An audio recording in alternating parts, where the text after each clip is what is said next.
Dikenal sebagai daerah wisata, Kabupaten Banyuwangi ternyata menyimpan persoalan klasik.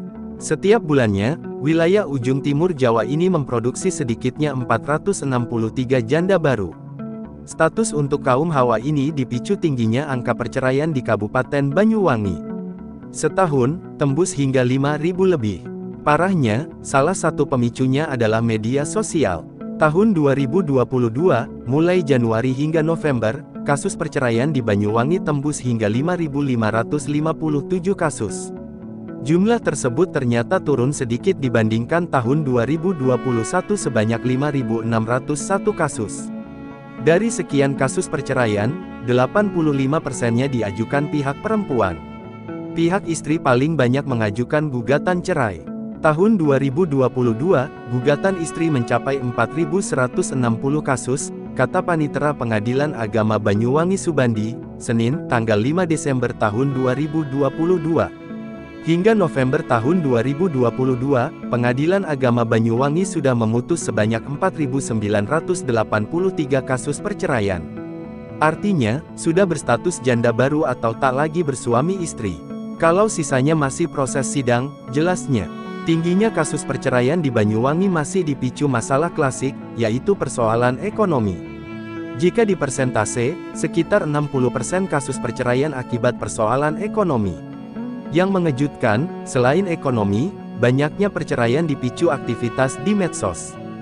Jumlahnya sekitar 30%. Banyak wanita mengajukan gugatan setelah tergiur pihak ketiga di medsos atau aktivitas negatif lain.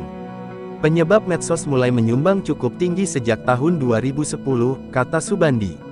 Selain medsos, tingginya perceraian dipicu faktor usia pasangan. Banyak pasangan muda yang memutuskan bercerai lantaran berbagai hal. Bahkan, perceraian di usia muda trennya naik setiap tahun. Hal ini sejalan dengan tingginya pengajuan dispensasi menikah.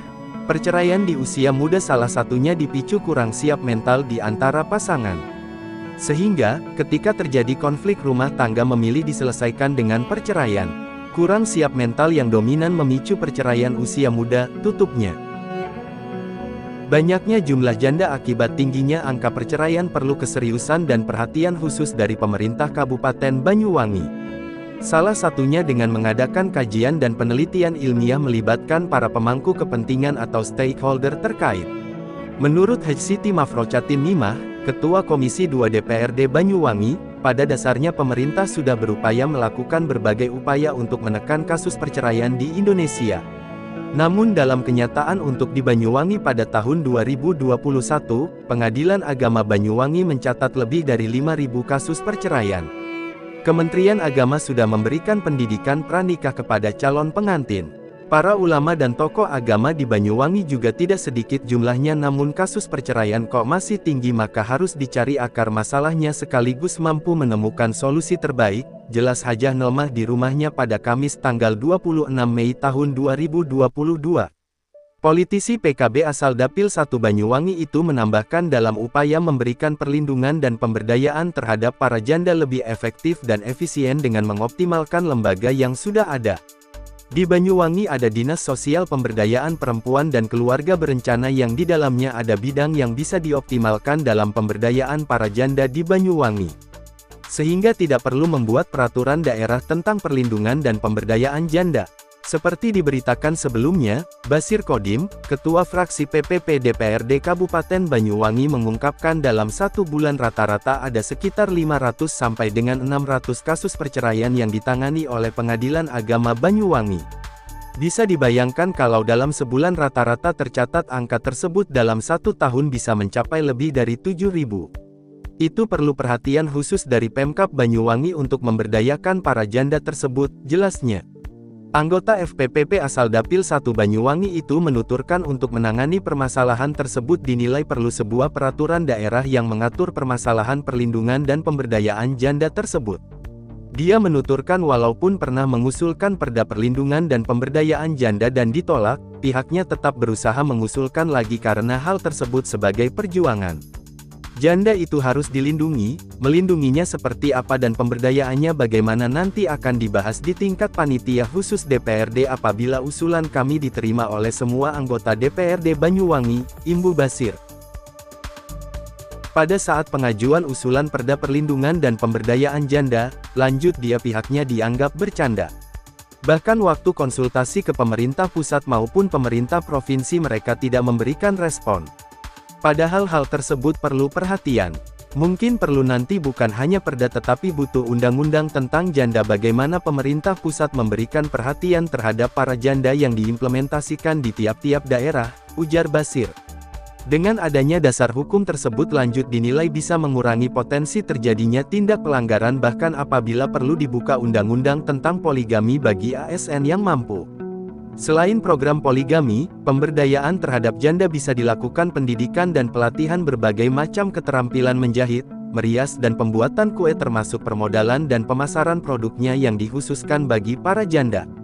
Karena tidak sedikit dengan menyandang status janda mereka juga berperan sebagai kepala keluarga sekaligus tulang punggung keluarga. Hal tersebut harus menjadi perhatian khusus yang memang seakan-akan buton. Kalau di Banyuwangi kasus perceraian sekitar 7.000 per tahun di kabupaten kota di Indonesia jumlah bisa mencapai ratusan ribu sehingga membutuhkan perhatian, pungkas Basir.